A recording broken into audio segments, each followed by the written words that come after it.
the overlap that you can find between like the local, federal, state police, and that kind of messes up the whole Air Force unit system as well, right? It's definitely not the model to use. Okay, definitely not the model to use. I'll write that down. Okay. So they are basically spending a lot of money where they could actually save, but it all depends on the actual police and law enforcement system there, right? Yes, there's no legislation saying that, you will have to set up a regional air system or a local air system. It's completely hodgepodge. What are they going to do now? Yeah. Okay, I understand. Okay, perfect. Let me see one thing. Regional okay. So this is the centralized. We talked about it. Fine. So the hybrid model we mentioned. Just wanted to talk about it quickly. So I mentioned the Italian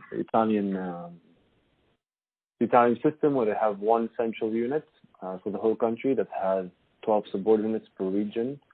I don't really understand how the resources are shared. So basically, I don't know whether the helicopters and planes are kept at the subordinates, so in the different regions, or at the actual central entity, and then that entity sends the planes to the regional subordinates. I don't know if you have an idea of how that works. Normally what you would have with that is that it would be a national level resource, usually government orientated, supportive law enforcement. You would have a centralized command and control location where your control room would be, and then you would basically have aircraft deployed to different locations around the country to optimize the response time for it. So basically, say you had someone in Milan who needed air support. They would most likely go to the central command center, say in Rome, and say, well, we require this support, and the nearest air asset would be located in Turin. The central control would contact them and then dispatch them to the Milan area to undertake that mission. It's okay. For countries, if you're looking at something like Dubai or Abu Dhabi, that would be an ideal situation, because due to the size of the area, you could probably actually centralize them in Abu Dhabi or Dubai, because they don't have that wide an area to cover. So you could get away with a centralized national asset there, or nationalized, or an Abu Dhabi, Dubai police asset. Yeah, and then have them run. Okay, fair. But do you reckon this would work for a larger country, like geographically speaking? It depends on the actual size. I mean, it's an ideal way of doing it, but it adds another layer of bureaucracy to it.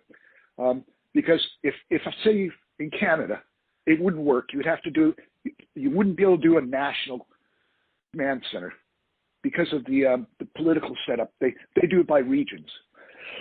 So you probably have a regional command for that. It could come under, if you look at it almost as a military model, it could come under a national center, but the regional centers would be responsible for deploying those assets. Okay. So it could come under national center.